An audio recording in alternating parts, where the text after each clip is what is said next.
పట్టుదలతో చేస్తే సమరం తప్పకుండా నీదే, విజయం కష్టపడితే రాదా ఫలితం పదరా సోదరా.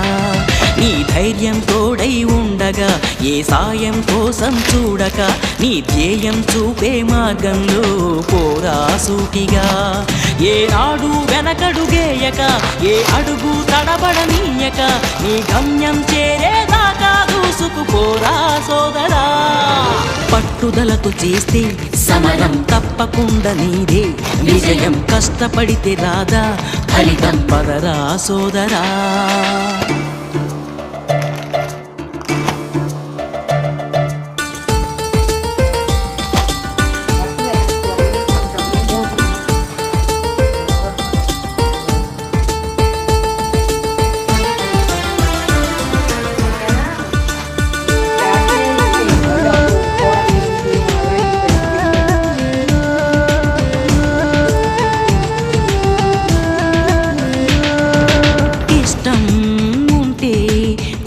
కూడా తీయని కష్టం అంటే దూది కూడా భారమే, లక్ష్యమంటూ లేని జన్మే దండగా, లక్షలాది మంది లేరా మందగా, పంతం పట్టి పోరాడందే కోరినవర.